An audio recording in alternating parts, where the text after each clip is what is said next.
91장, 누가 91장 참여하시고 예배 시작하시도록 하겠습니다.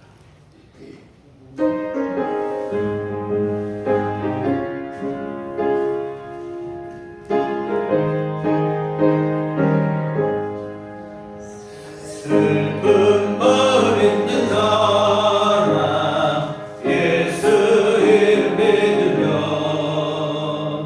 영원토록 변함없는 기쁜 마음 얻으리. 예수의 이름은 세상의 소망이요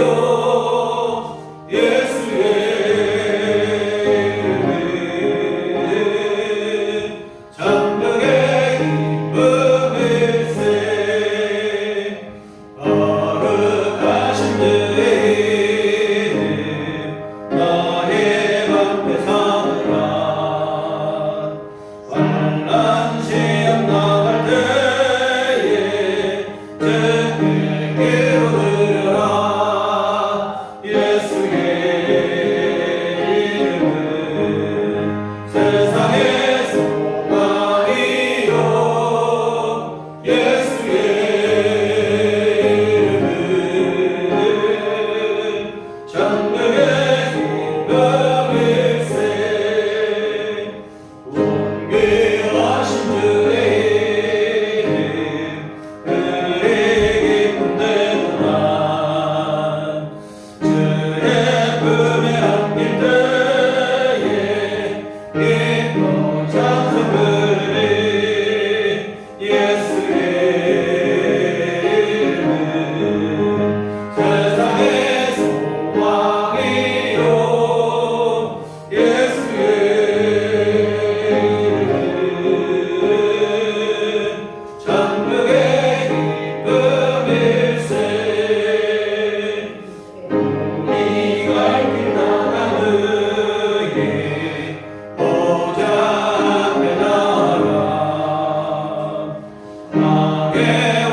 복 있는 사람은 악인들의 꾀를 따르지 아니하며 죄인들의 길에 서지 아니하며 오만한 자들의 자리에 앉지 아니하고 오직 여호와의 율법을 즐거워하여 그의 율법을 주야로 묵상하는도다. 그는 시냇가에 심은 나무가 철을 따라 열매를 맺으며 그 잎사귀가 마르지 아니함 같으니 그가 하는 모든 일이 다 형통하리로다. 아멘. 낮에 자리를 일어나셔서 찬송가 23장 찬송가 23장 찬송하시겠습니다.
전능하사 천지를 만드신 하나님 아버지를 내가 믿사오며 그의 아들 우리 주 예수 그리스도를 믿사오니 이는 성령으로 잉태하사 공정령 마리아에게 나시고 본디오 빌라도에게 고난을 받으사 십자가에 못 박혀 죽으시고 장사한 지 사흘 만에 죽은 자 가운데서 다시 살아나시며 하늘에 오르사 전능하신 하나님 우편에 앉아 계시다가 저리로서 산 자와 죽은 자를 심판하러 오시리라.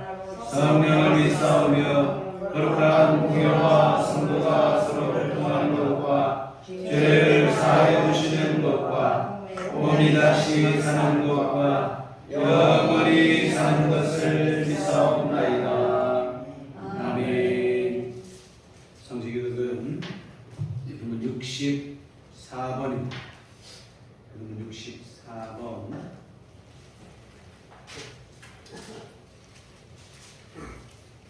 시편 148편 말씀 들어가시겠습니다.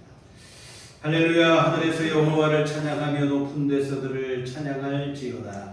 그의 모든 천사여 찬양하며 모든 군대여 그를 찬양할지어다. 해와 가라 그를 찬양하며 밝은 별들아 다 그를 찬양할지어다. 하늘의 하늘도 그를 찬양하며 하늘 위에 있는 물들도 그를 찬양할지어다. 그것들이 여호와의 이름을 찬양하면 그가 명령하심으로 지음을 받았음이로다. 그가 또 그것들을 영원히 세우시고 패하지 못할 명령을 정하셨도다. 여호와의 이름을 찬양할지어다. 그의 이름이 홀로 높으시며 그의 영광이 땅과 하늘 위에 뛰어나심이로다. 그가 그의 백성의 뿔을 높이셨으니 그는 모든 성도 곧 그를 가까이 하는 백성 이스라엘 자손의 찬양받을 이시로다. 아멘. 성경은 찬송가 2장입니다.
연일 계속되는 불가마 같은 무더위 속에서도 우리들의 생명을 온전히 지켜주시고 오늘도 주님의 날을 주셔서 하나님께 예배드릴 수 있는 귀한 시간을 주시니 감사합니다. 한치 앞도 우리 앞날을 기약할 수 없는 흉악무도한 폐악질이 횡행하고 있는 이 어지럽고 무서운 전략들 속에서 오늘도 우리들에게 주어진 이 예배를 귀하고 소중한 심령으로 받아들이게 하시고 주님을 만나는 설렘과 경외로움을 느끼며 감사하는 시간이 되게 하여 주시옵소서. 간절히 바라옵기는 우리들이 교회에 나올 때마다 확고하고 투철한 목표의식을 가지고 예배에 참여하게 하여 주시옵소서.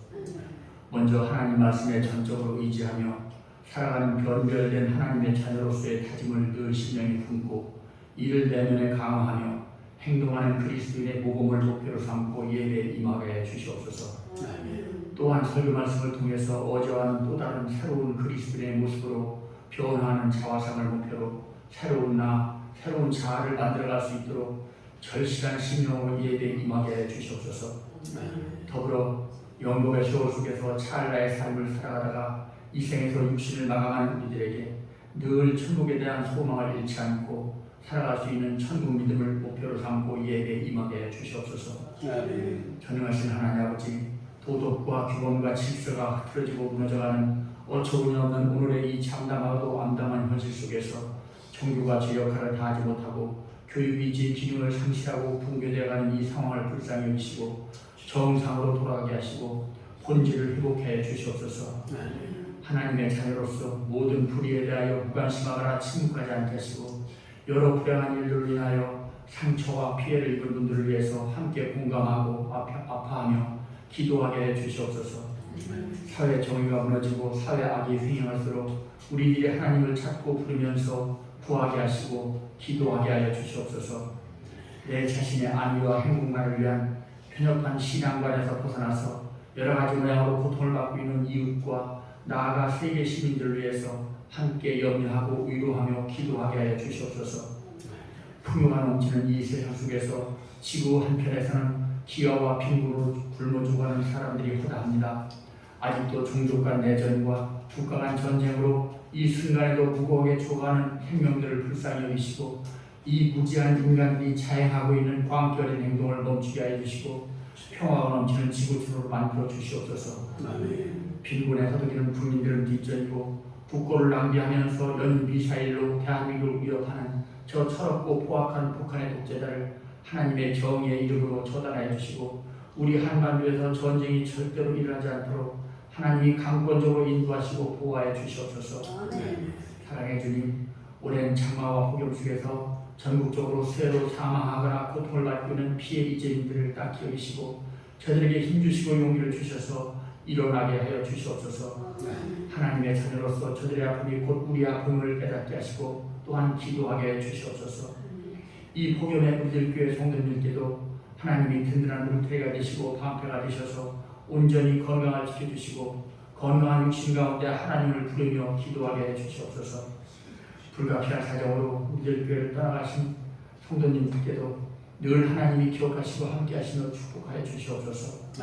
이 예배를 위해서 하나님의 말씀을 선포하시는 목사님께도 늘 영역을 도와여 주시고 육신적인 건강과 영혼의 평안함을 내려주셔서 신령한 말씀을 전하게 하여 주시고 우리들 심령을 성령으로 단단히 무장케 하셔서 좋은 땅에 떨어진 씨앗처럼 100배, 60배, 30배 결실의 수확을 얻게 하여 주시옵소서.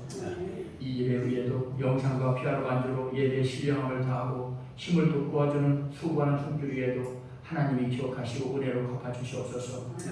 7월에 이런저런 마른 아픔들은 하루빨리 아물게 해주시고 새로운 8월을 희망으로 맞이하게 해주시옵소서. 보잘것없는 우리들을 늘 사랑으로 감싸주시고 축복하여 주시는 예수님 이름으로 간절히 기도드렸습니다. 아멘.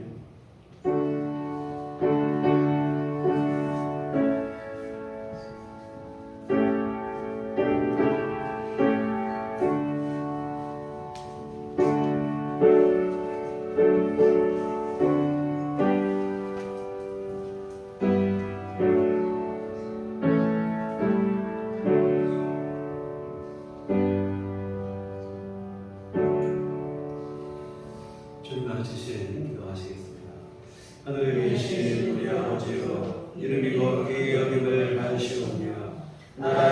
주옵시며 뜻이 하늘에서 이룬 것 같이 땅에서도 이루어지이다. 그러나 우리에게 일용할 양식을 주옵시고 우리가 우리에게 죄 지은 자를 사하여 준 것 같이 우리의 죄를 사하여 주옵시고 우리를 시험에 들게 하지 마옵시고 다만 악에서 구하옵소서. 내게 나라와 권세와 영광이 아버지께 영원히 싸움나이다. 아멘. 시간 외에 주신 하나님의 말씀은 구약성경 사무엘상 6장 10절부터 16절까지 말씀 함께 보시도록 하겠습니다. 사무엘상 6장 10절부터 16절까지 다 같이 한 목소리로 합독하시도록 하겠습니다. 그 사람들이 그같이 하여 전단소 둘을 끌어다가 쇠를 메우고 수많은 집에 가고 여호와의궤와 및 금지와 그들의 독종의 형상을 담은 상자를 쇠에 실으니 암수가 베스메스 길로 강을 향하여 대로로 가며 갈 때에 울고 좌우로 치우치지 아니하였고 블레셋 방백들은 베스메스 경계선까지 따라다니라. 베스메스 사람들이 골짜기에서 밀을 해다가 눈을 들어 배를 보고 그 본 것을 기뻐하더니 수레가 베스메스 사람 여호수아가 큰 돌 있는 곳에 걸어 선지라. 우리가 수레의 나무를 베고 그 암소들을 번제물로 여호와께 드리고 레위는 여호와의 궤와 그 궤와 함께 있는 금 봄을 담긴 상자를 내려다가 큰 돌 위에 두매 그날에 베스메스 사람들이 여호와께 번제와 다른 제사를 드리자. 블레셋 5 방백이 이것을 보고 그날에 에그로로 돌아왔더라. 아멘. 우리 주님의 은총과 평강이 교회 여러분과들 함께 하시기를 기원합니다. 금년 7월 역대 가장 무더운 7월이라고 합니다. 지구온난화를 넘어서 이제는 지구 열대화로 가고 있다는 우려스러운 연구 결과들까지 나오고 있는 실정인데요. 어린 시절, 제 어린 시절만 돌아가도 아무리 더워도 등록 한번 하고 나면 시원하게 견딜만 했습니다. 그 시절에는 변변한 선풍기 한 대도 없어서 부채에 의지했지만 이 부채에 의지해서 여름을 나곤 했었습니다. 그러나 지금은 그런 정도의 더위가 아닌 것 같아요. 가만히 있어도 땀이 흐르고 숨이 막히고 아주 무더운 날씨, 밤에도 기온이 떨어지지 않아서 잠을 이루기 어려운 열대야가 계속되고 있고 앞으로 한 달이 고비겠는데 잘 이겨내시기를 기도하겠습니다. 아무리 더워도 이 또한 지나가게 될 것이고 시원한 가을을 소망하며 잘 견디고 이겨내셨으면 좋겠습니다. 우리 지난주에 보신 것처럼 이스라엘은 블레셋과의 전쟁에서 패배를 했습니다. 처음에 패배했을 때는 법궤가 동행하지 않아서 우리가 패배했다 하면서 법궤까지 동원해서 전쟁에 나갔지만 속수무책이었습니다. 수많은 사람들이 죽고 결국 전쟁은 패배를 했습니다. 이 블레셋과의 전쟁 패배 과정에서 엘리 가문에 예고되었던 심판이 그대로 시행이 됩니다. 엘리의 두 아들 홈니와 비느하스가 죽임을 당하고 그리고 그 소식을 듣고 또 법궤가 빼앗겼다는 소식을 듣고 그 아버지 엘리 제사장도 죽습니다.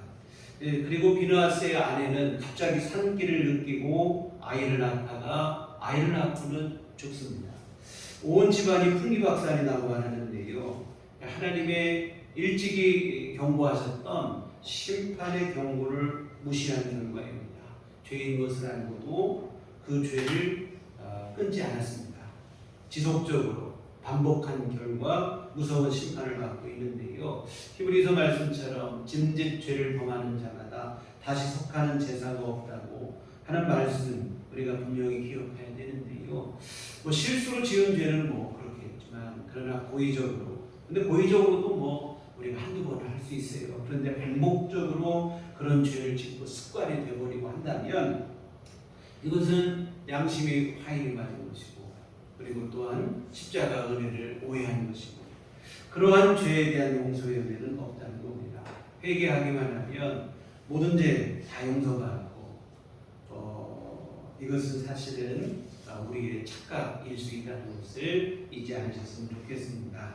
그런데 이처럼 전쟁에 패배를 했을 때 전쟁에 패배만 한 것이 아니라 더 문제는 하나님의 법궤를 빼앗겼다고 하는 사실입니다. 이 법궤는 하나님께서 시내 산에서 이스라엘 모세에게 십계명 두 돌판을 주고 그리고 또 이제 성막에 대한 설계도를 주고 이 법궤를 또 어떻게 만들 것인지 뭐 이러한 것을 주시면서 그때 이 법궤가 만들어졌습니다. 십계명 두 돌판을 보관하는 상자 같은 개념으로 보시면 되겠는데 이 법궤는 하나님께서 이스라엘과 함께 하신다는 의미의 상징이 되는 그러한 것인데 이 법궤가 있으면 이 상자가 있고 그 안에 십계명 두 돌판이 들어가 있고 그 위에 이 법궤를 덮는 덮개가 있는데 이 덮개 위에는 두 그룹이 날개를 마주한 형상이 조각이 되어 있는데 이것을 두고 속죄소라고 이렇게 이름을 붙였어요. 근데 이 법궤 중에서도 이 뚜껑, 이 속죄소가 하나님께서 임재하시는 곳, 그러한 상징의 의미를 갖고 있습니다. 근데 여하튼 이 법궤를 빼앗기게 됐어요. 사실 법궤가 만들어진 이후에 한 번도 이스라엘을 떠난 적이 없어요.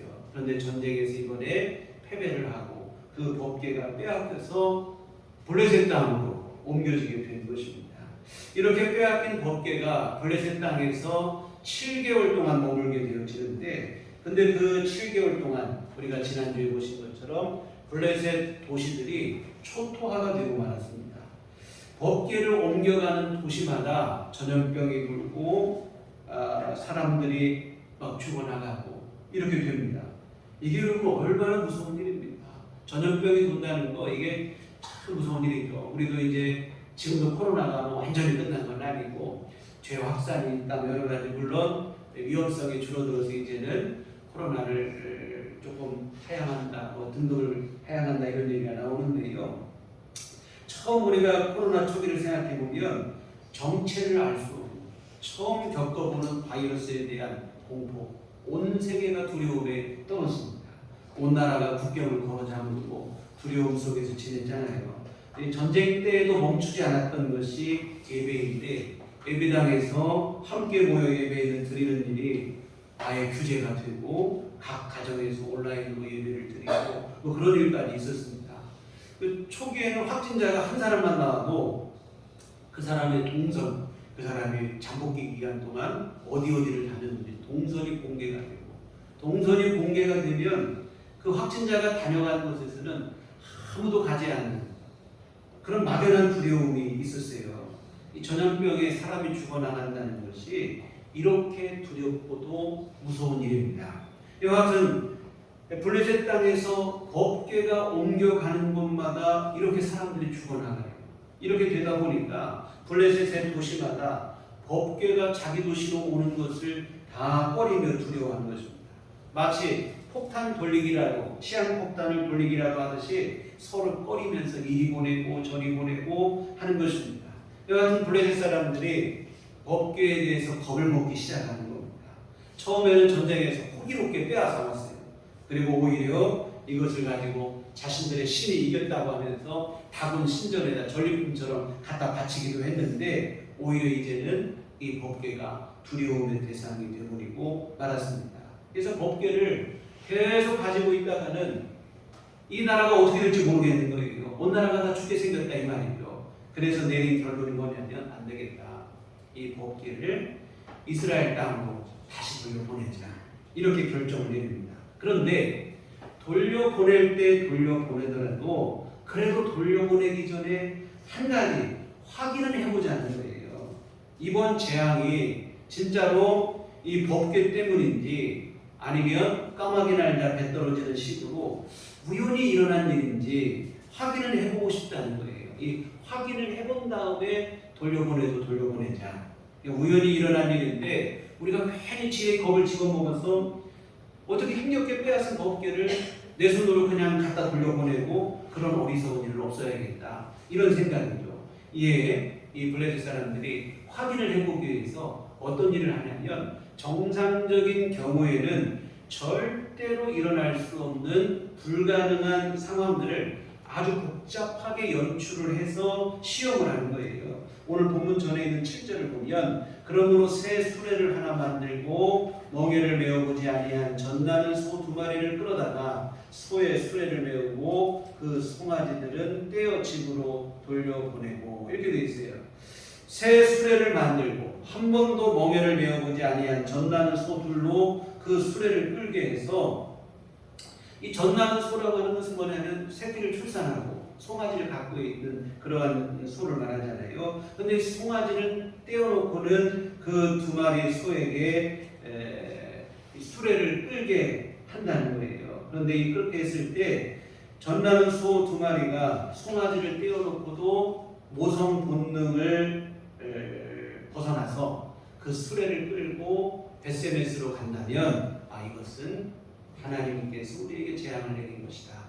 그러나 소들이 수레를 저버리고 본능에 따라 송아지에게로 돌아온다든지 아니면 다른 길로 간다면 이 재앙은 우연히 일어난 것이다. 이렇게 해서 시험을 해보려는 거예요. 9절에 보면 보고 있다가 만일 괴가 그 본 지역 길로 올라가서 벳세메스로 가면 이 큰 재앙은 그가 하나님이죠. 하나님이 우리에게 내린 것이요 그렇지 아니하면 우리를 친 것이 그의 손이 아니요 우연히 당한 것인 줄 알리라 하니라 했습니다. 이와 같은 소의 모성 본능을 가지고 시험을 해보려는 거예요. 이 사람에게만 모성애가 있는 게 아니죠. 모든 동물 속에 모성애가 있죠. 전나는 이게 모든 생명체 안에 사실은 하나님께서 본성으로 새겨놓은 게 모성애예요. 하나님의 창조의 법칙입니다. 당연히 소에게도 모성애가 있죠. 아까 말한 것처럼 전나는 소라고 했으니까 아직 송아지를 낳고 젖을 떼지 않은 때라 이 말입니다. 그런데 새끼를 두고 어미 소가 떠나간다? 그런 일이 있을 수 없어요. 한 번도 가보지 않은 장소로 간다는 것은 있을 수 없는 일입니다. 제 어린 시절 보면 송아지가 나면 어미 소가 일하러 가면 송아지도 따라가지 집에 혼자 있잖아요. 따라가서 어디 있게 눈에 보이는 데 있지 떼어놓고 가거나 뭐 그렇게 되지는 않습니다.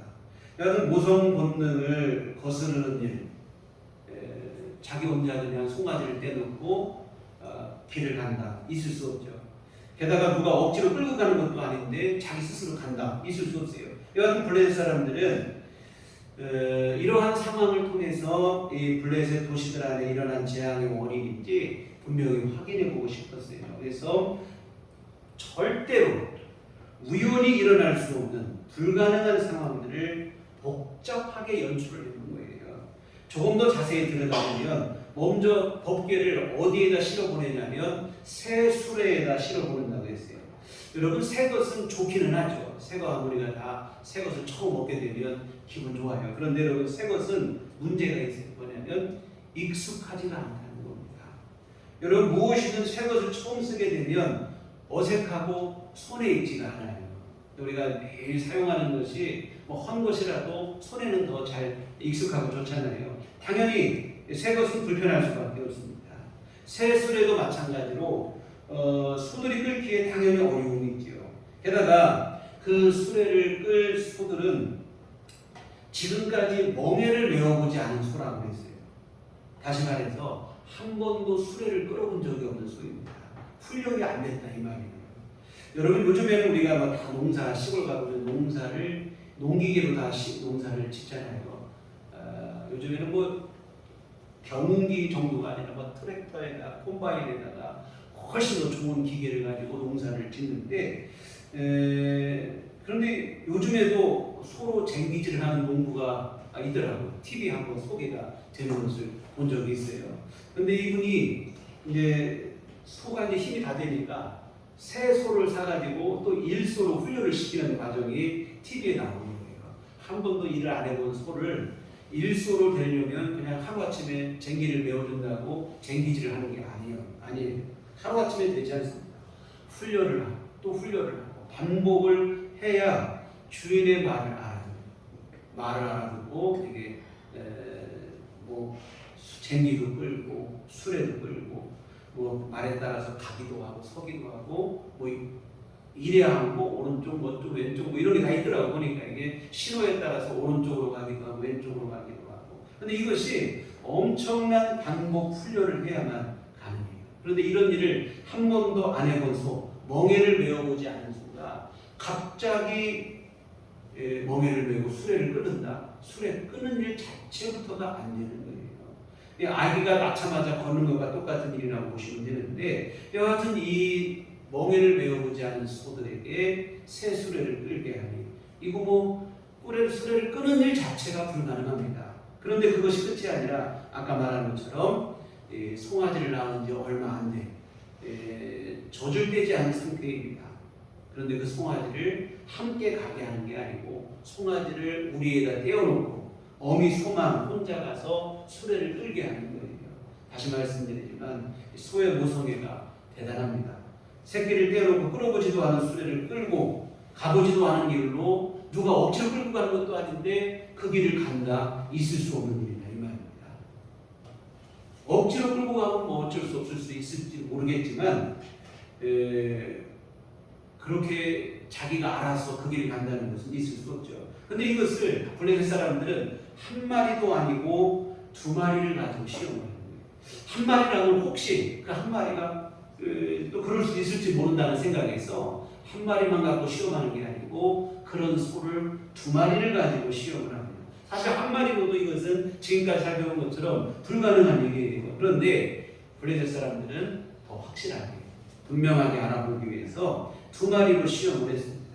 여하튼 지금까지 말씀드린 일들은 한번 생각해 보세요. 이게 절대적으로 정상적이라면 실현 불가능한 일들이라 이 말입니다. 그런데 이렇게 실현 불가능한 일이 실현이 된다면 이것은 우연히 일어나는 게 아니고 정말로 어떤 힘의 절대적인 작용과 개입에 의해서 일어나는 것이 분명한 사실입니다. 그냥 되는 게 아니고 어떤 절대적인 힘의 개입이 있을 때만 가능해요. 바로 뭐냐면 하나님의 권능이다. 그래서 이 블레셋 사람들은 이 불가능한 일이 일어난다면 이것은 하나님이 하신 일이고, 그렇다면 지금 블레셋의 도시들 안에서 전염병이 일어나고 사람들이 막 죽어나가고 이게 우연히 일어난 일이 아니라 이것은 하나님이 내리신 재앙이고 하나님의 권능이라, 이렇게 그들이 실험을 해보는 거예요. 그런데 여러분, 이 실현 불가능할 것 같은 일이 그대로 실현이 돼요. 소들이 좌로나 우로나 조금도 치우치지 않고 벳세메스를 향하여 곧바로 나가는데 12절 보시면 암소가 벳세메스 길로 바로 행하여 대로로 가며 갈 때에 울고 좌우로 치우치지 아니하였고 블레셋 방백들은 벳세메스 경계선까지 따라갑니다. 떼어놓고 온 새끼, 이 송아지들 때문에 울죠. 그리고 소가 눈물을 흘리는 것을 많이들 보셨을 때 소는 진짜 눈망울도 크기도 한데 울기도 잘하는데, 여하튼 새끼 때문에 울기는 하지만 이 소들이 다른 곳으로 가지 아니하고 벳세메스로 똑바로 향해 나가는 거예요. 이로써 뭐가 증명이 됐냐면 지금까지 블레셋 안에 일어났던 모든 재앙은 하나님의 심판이었다는 것이 분명하게 증명이 된 것입니다. 하나님의 권능, 하나님의 심판으로 블레셋 사람들이 이런 재앙을 합니다. 결국 블레셋 사람들도 그 사실을 인정하게 되어집니다. 결국 뭐냐면 이 일로 인해서 하나님의 권능이 블레셋 땅에 분명하게 선포가 되어진 것이죠. 법궤를 빼앗아 처음에는 전리품 갖다 바치듯이 자신들이 섬기던 우상 다곤 신전 앞에 갖다 바치던 블레셋 사람들이었으나 이제는 하나님을 두려워하게 돼요. 하나님의 권능을 인정하게 됩니다. 여하튼 하나님 멸시하던 블레셋 땅에 하나님의 권능이 분명하게 선포가 되어졌다고 하는 사실입니다. 그런데 여러분, 이 부분에서 안타까운 사실이 하나가 있어요. 이처럼 이방 땅에, 불신의 땅에 하나님의 권능이 또 하나님의 영광이 선포되어지는 이런 일이 하나님의 백성인 이스라엘 백성들의 분명한 믿음으로 인해서 되었다면 이게 참 좋았을 텐데 그렇지가 않았다고 하는 사실입니다.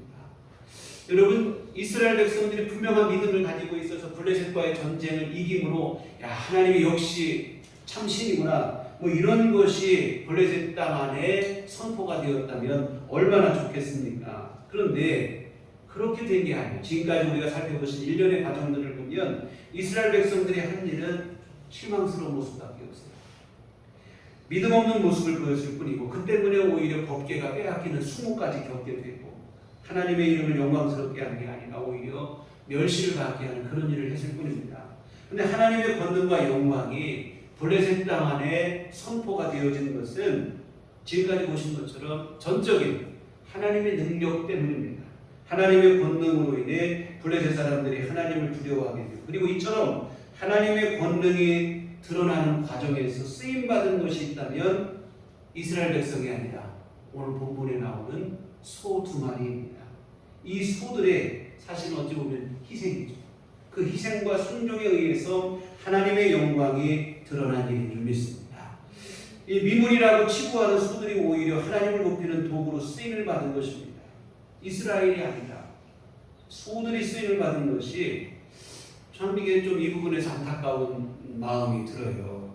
하나님의 선택받은 백성, 이스라엘 백성들은 늘 우리는 선택받은 민족이다, 선민의식을 가지고 있었어요. 그런데 오히려 이 이스라엘 선택받은 민족이라 자부하는 이스라엘은 하나님을 무시하고 믿음 없는 모습으로 하나님을 멸시했습니다. 게다가 우리 앞에서 보신 것처럼 제사장이라고 하는 엘리도 그렇고 그 두 아들, 아버지에 이어서 제사장이 됐던 홈리와 피느하스도 하나님의 제사를 멸시했고 하나님을 무시했습니다. 그런데 오늘 본문에 나오는 두 암소들은 하나님의 뜻에 묵묵히 순종을 해요. 비록 새끼를 떼어놓는 그 아픔 때문에 울지만 그럼에도 불구하고 하나님의 뜻에 순종하여 좌우로나 우로나 치우치지 아니하고 벳세메스를 향하여 곧바로 나아갔다고 했습니다. 이로써 하나님의 권능이 블레셋 안에 분명히 선포가 되어졌습니다. 성경에 보면 만물보다 심히 부패한 것이 사람의 마음이라고 했어요. 이게 참 틀리지 않은 것 같아요. 우리는 우리가 만물의 영장이라 모든 것은 미물에 불과하다 하지만 어찌 보면 하나님 앞에 가장 순종이 잘 안 되는 것이 사람인 것 같아요. 모든 우주 만물은 다 하나님의 뜻에 순종하고 순복하고 불복하고 있는데 사람들만이 순종하지 못하고 거짓된 마음을 갖고 악한 마음을 갖고 불순종의 삶을 살아요. 사실 그것 때문에 로마서의 말씀처럼 온 피조 세계가 고통 가운데 처해 있습니다. 앞에서 말씀드렸지만 무더위, 오늘날 이런 환경의 문제, 여러 가지 또 이게 기후의 문제, 사실은 인간의 불순종 때문에 욕심으로 그냥 살아가다 보니까 환경이 무너지고 기후가 무너지고 이런 일도 벌어지게 되는데요. 여하튼 만물 중에 심히 부패한 게 사람의 마음이라고 했는데 오늘 본문에 보면 미분에 불과한 소도 하나님의 뜻에 순종을 합니다. 송아지를 떼어놓고도 떠나는 그 마음이 오죽하겠습니까? 하나님의 뜻에 순종하면 그 순종이 있어요. 그런데 사람들은 순종이 없고 오히려 불순종으로 나가고 욕심으로 나가고. 여하튼 오늘 본문의 이 소들의 모습 속에서 순종을 배우고 믿음을 배우게 되어지는데요. 사랑하는 성도 여러분, 믿음보다는 자기 고집과 욕심에 따라 살아가는 이 무신한 시대가 되었습니다. 자기를 부인하고 십자가를 지고라도 따르라고 하셨는데 자기 욕심을 위해서 오히려 믿음을 이용하는 그러한 탐욕의 시대가 됐습니다. 이런 문제가 비단 특정 몇 사람만의 문제가 아니라는 것이 더 문제가 됩니다. 솔직히 우리 또한 이런 부분에서 자유롭지 못할 때가 많이 있습니다. 입으로는 우리가 주님을 부르고 주여 주여 하지만 여전히 내 욕심이 내 고집과 내 성질이 주인이 되어서 살아갈 때가 너무 많이 있어요. 하나님이 나의 주인 되심을 믿고 그 뜻에 순종하며 믿음으로 살아야 되는데 내 고집을 부리고 내 주장대로 나아가고 그럴 때가 많이 있는데요. 정말 여러분 하나님 앞에 내 뜻을 내려놓고 주님의 뜻에 순종하며 살아가는 그런 믿음이 되고 오늘 본문의 말씀처럼 희생이 되고 아픔이 될지라도 하나님의 뜻을 기억하고 순종할 수 있는 믿음이 되었으면 좋겠습니다. 물론 신앙생활에 고난과 시련과 위기가 있을 때가 있어요. 무릎 꿇고 무너지기보다는 하나님을 더욱더 굳건히 붙잡고 그때 그런 상황들을 이겨나갈 수 있어야 되겠습니다. 만절필동이라는 말 여러 차례 말씀드리고 저는 참 그 말을 참 좋아하는데 만번을 꺾여도 반드시 동쪽을 향하겠다는 말인데 중국의 강들이 동쪽을 향해서 바다로 흘러가는 것을 두고 한 말로 임금을 향한 신하의 충성심을 대표하는 말입니다. 여러분 강이라고 하는 것이 흐를 때만 곧바로 흐르기만 하진 않잖아요. 굽이 돌기도 하고 뭐 때로는 가로막히기도 하고 그러나 이 물줄기는 멈추지 않아요. 계속 흐릅니다. 흐르고 또 흘러서 끝내는 바다에 다다르게 되어진다 이 말입니다. 이처럼 오늘 우리 신앙생활도 우여곡절이 있어요. 어려움이 있습니다. 때로 여러 가지 난관을 만날 때도 있고 여러 가지 어려움을 겪을 때도 있고 또한 세상의 유혹과 미혹이 우리를 붙잡을 때도 있고 발목 잡힐 때도 있고 그렇습니다. 그러나 여러분 그러할지라도 만번을 우리가 어떤 어려움을 만나고 어떤 위기를 만난다 할지라도 우리의 믿음이 꺾이지 않고 반드시 주님을 향해서 끝까지 나아가고 믿음으로 나아가 승리하는 삶이 되었으면 좋겠습니다. 우리가 설교 후에 부를 찬송가 가사처럼 내 앞길 멀고 험해도 나 주님만 따라가리. 내 앞길에 때로는 어려움이 있고 힘든 일이 있고 위기가 있을지라도 나 주님만 따라가겠다고 하는 그 다짐이 오늘 여러분 안에 분명하게 되시기를 주님의 이름으로 부탁을 드립니다. 그 믿음으로 나아갈 때 하나님께서 우리에게 승리를 주실 것이고 또한 결국에는 영원한 주님의 나라에서 영원한 안식을 또 우리에게 허락해 주실 줄 믿습니다.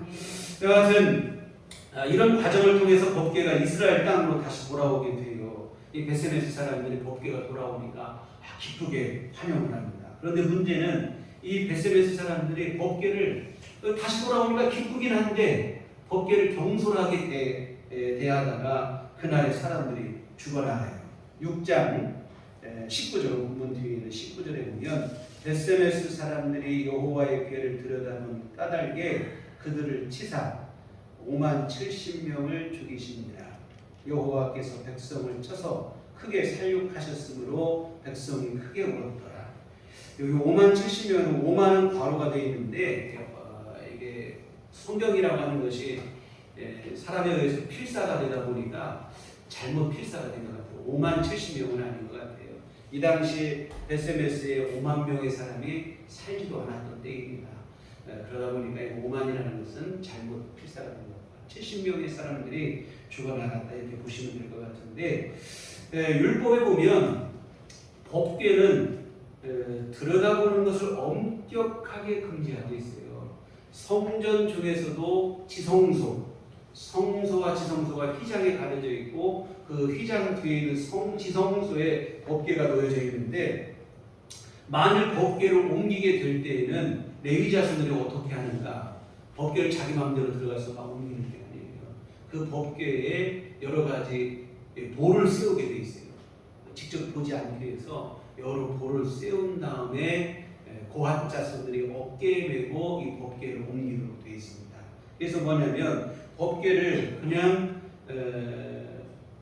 스스럼 없이 쳐다보고 열어보고 이런 것을 못하도록 율법은 금하고 있어요. 그런데 베세메스 사람들은 단순한 호기심에 이게 뭔가 하고 들여다보다가 결국은 죽임을 당했는데 하나님의 율법을 어찌 보면 무시하고 참 이때가 사사시대 말기다 보니까 율법이 뭔지도 모르고 신앙이 뭔지도 모르고 타락한 가운데 살다 보니까 그냥 법궤 그냥 아무렇게나 생각하다가 결국은 이렇게 죽임을 당하게 되어졌습니다.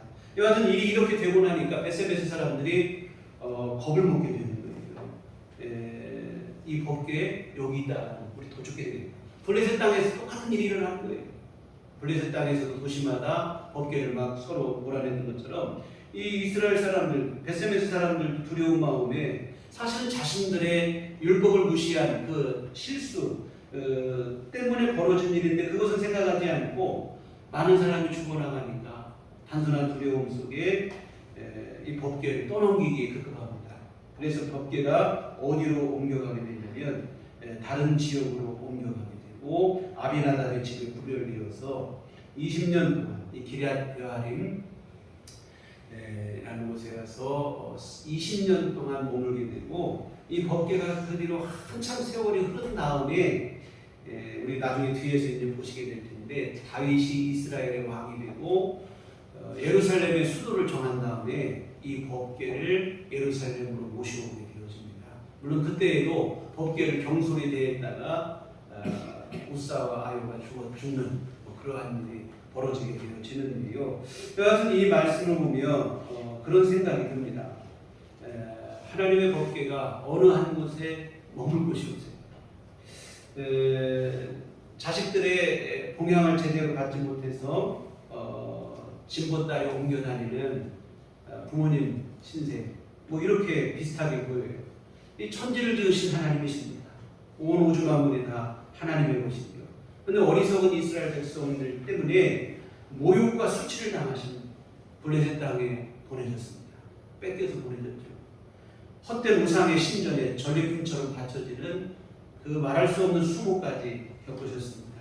더 안타까운 것은 하나님의 권능에 의해서 예루살렘 땅으로 돌아왔지만 여전히 예루살렘 땅 안에도 하나님이 마음 편히 머무실 곳이 없어요. 이리 밀리고 저리 밀리고 하는 그런 상황이 되어집니다. 왜 이렇게 되어졌는가? 이스라엘 안에 믿음이 무너졌기 때문입니다. 하나님을 향한 믿음이 무너져요. 사사시대 300년 동안 불신의 어둠이 짙게 드리운 것입니다. 신앙이라고 하는 껍데기 형식만 남았을 뿐이지 하나님을 향한 진정한 믿음이 실종되고 말았어요. 결국 하나님의 백성이라고 자부하는 이스라엘, 선택받은 민족이라는 이스라엘 때문에 오히려 하나님께서 모욕을 당하고 수치를 당하고 이런 상황이 되고 말았습니다. 사랑하는 성도 여러분, 오늘 우리는 예수 그리스도 안에서 하나님의 자녀가 되어진 하나님의 백성들입니다. 이런 하나님의 자녀들이 모여서 이루는 곳이 바로 교회입니다. 바라기는 오늘 저와 여러분을 통해서는 우리 교회를 통해서는 우리 하나님 아버지께서 영광을 받으실 수 있었으면 좋겠습니다. 하나님께 영광을 돌려드리는 교회와 온 교우들이 됐으면 좋겠습니다. 지난주에도 말씀드렸지만 입으로만 부른다고 찬송이 되는 게 아닙니다. 찬송은 입으로 부르는 게 아니라 우리 삶으로 주님께 들려야 될 줄 믿습니다. 내가 바르게 살고 믿음으로 살아서 모든 이들이 우리의 착한 행실을 보고 우리의 빛과 소금에 되는 행실을 보고 하나님 아버지께 영광을 돌릴 수 있어야 이게 진정한 찬송이 되어집니다. 정말 여러분, 그러한 찬송을 부르는 삶으로 주님을 높여드리는 우리 모두의 삶이 되기를 부탁을 드립니다. 오늘 본문의 소들처럼 좌로나 우로나 치우치지 아니하고 오직 주님만 바라보고 주님만 따르는 믿음의 삶이 되어야 됩니다. 고난과 시련이 오더라도 거기에 불하지 아니하고 주님을 바라보고 주님만 따르는 믿음의 삶이 되시길 바랍니다. 또 세상의 유혹과 미혹이 여러분을 발목 잡더라도 거기에 흔들리지 아니하고 주님만 바라보고 믿음으로 사시기 바랍니다. 이렇게 살 때에 하나님께서 우리 삶을 기뻐하시고 뿐만 아니라 오늘 저와 여러분의 이러한 삶을 보고 세상 사람들이 하나님 아버지께 영광을 돌리게 될 줄 믿습니다. 그런 교회, 그런 하나님의 자녀, 온 교우들이 되시기를 주님의 이름으로 축원합니다. 기도하시겠습니다. 하나님 아버지, 참으로 하나님의 자녀, 하나님의 백성을 자부하는 교회와 성도들 때문에 오늘 우리의 실수와 허물 때문에 때로 하나님께서 멸시를 당하시고 오히려 수모를 겪는 일들이 있는 이러한 때입니다. 주여, 혹시 우리가 그런 하나님의 이름을 먹칠하진 않는지 우리 자신을 돌아보게 하여 주시옵소서. 이제 새로운 믿음을 다짐하게 하여 주시옵시고 하나님의 뜻을 좇아 주의 뜻 안에 믿음으로 나아가서 좌로나 우로나 치우치지 아니하고 어느 곳에도 무너지지 아니하고 믿음으로 나아가는 삶을 살게 하여 주시옵소서. 이러한 삶을 통해 하나님을 높이게 하시고 하나님께 영광을 돌리는 삶을 살아가는 우리 모두가 되도록 도와주시옵소서. 예수님 이름으로 기도했습니다. 아멘. 찬송가 370장.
좋으신 아버지 은혜를 감사를 드립니다. 늘 우리 삶을 보호하시고 하나님 지켜주시니 감사를 드립니다. 아버지 하나님 지난 한 주간도 무더위 속에서 또한 여러 가지 힘든 삶의 정황 속에서도 하나님께서 우리를 붙들어 주시어서 하나님 아버지 지키시고 보호해 주셨음을 감사를 드립니다. 오늘도 지치고 무더운 날씨 속에도 하나님을 향한 사모하는 마음을 주시고 주의 은혜를 사모하게 하여 주시어 이 예배의 자리에 나오게 하여 주시니 감사를 드립니다. 아버지 하나님께서 이 모든 일들 속에 우리를 지키시고 보호하시고 하나님 도와주시며 감사를 드리며 주님 앞에 이 헌금을 드립니다. 하나님 기뻐받아 주시옵소서. 주님의 뜻에 귀하게 쓰임받게 하여 주시옵소서. 아버지 하나님 또한 정성을 다하고 마음을 모으고 아버지 하나님 앞에 이 헌금을 드리고 또한 오늘 시간을 드리고 아버지 하나님 앞에 온 마음을 들여 예배한 모든 성도들을 또한 주님 기뻐받아 주시옵소서. 주의 은총 내려 주시옵시고 아버지 오늘 귀한 말씀처럼 자로나 우로나 치우치지 않는 분명한 믿음을 허락하여 주시옵소서. 어떤 것에도 굴하고 넘어지지 않는 불굴의 믿음을 허락하여 주시어서 하나님의 귀한 은총 안에 거하게 하시고 이 험한 세상 살아가는 동안에 우리 주님과 동행하는 삶을 누리게 하여 주시어서 일마다 때마다 하나님께서 내려주시는 귀한 은혜를 있게 하여 주시옵시고 때를 따라 돕는 주의 도우심 안에 살아가는 귀한 삶이 될 수 있도록 하나님 도와주시옵소서. 아버지 하나님의 귀하신 은혜로 모든 일들 가운데 승리케 하여 주시옵시고 하나님의 귀하신 인도하신 가운데 복된 삶을 아버지 누려나갈 수 있도록 주께서 도우시고 하나님 함께해 주시옵소서. 아버지여 또한 이 시간 주님 앞에 구하옵기는 무더위 속에 아버지 하나님 우리 모두의 건강을 하나님께서 지켜 주시옵소서. 지치고 힘든 때입니다. 아버지 하나님 젊은이들마저도 아버지 하나님 무기력감을 호소하는 이 때에 아버지 하나님 우리 모든 교우들 특별히 노년의 성도님들을 기억하여 주시옵시고 하나님께서 날마다 책임 주시어서 건강함으로 이 무더운 여름을 잘 이겨낼 수 있도록 하나님 도우시고 함께해 주시옵소서. 무엇보다 아버지 하나님 우리 모두의 심령 안에 하나님 참 평안을 하늘로부터 내려오는 위로와 평강을 우리 안에 허락하여 주시어서 아버지 하나님의 도우심 속에서 아버지 하나님들 평강을 누리게 하여 주시옵시고 참 평안을 누리는 삶이 될 수 있도록 도와주시옵소서. 아버지 하나님의 은혜로 한 주간 또 승리하게 하실 줄 믿사오고 예수님 이름으로 기도했습니다. 아멘. 교회 소식 시간입니다. 우리 서로 인사할 때 주님만 바라봅시다. 다음 주는 매월 첫 조리가 성경문을 드리는 주입니다. 교회 밖의 집회와 성경문 참여를 금하고 교회 중심으로 건강한 신앙생활을 이어가시면 좋겠습니다. 휴가철이 되고 했는데 또 덥기도 하고 한데요. 똑같은 얘기 또 드리지만 여러분 건강하게 여름 잘 이겨내시고 또 혹시 휴가 다시 다니실 분도 있으시면 휴가철도 즐거운 휴가철 안전하게 잘 보내시고 이렇게 하는 좋은 시간이 되시기를 부탁을 드립니다. 우리 다 같이 자리 지나셔서 서로를 축복하시며 평안을 너에게 주노라 함께 기도하시겠습니다.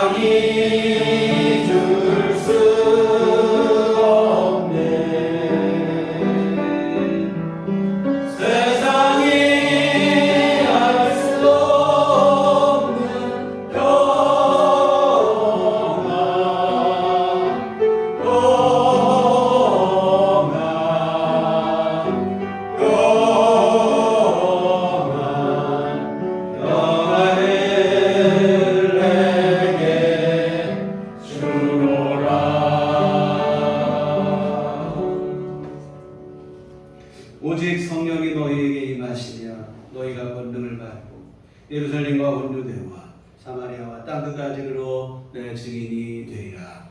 우리가 주의 증인이 되겠습니다. 이제는 우리 주 예수 그리스도의 구속의 은혜와 하나님 아버지의 극진하신 사랑하심과 성령님의 의로 등력사 감화감 충만하시니 주의 피로 세우신 우리를 교회 위에 오직 주님만 따르며 믿음으로 살기를 소원해 주의 모든 자녀들의 심령 위에 지금부터 영원토록 함께 계시기를 간절히 축원하옵나이다. 아멘.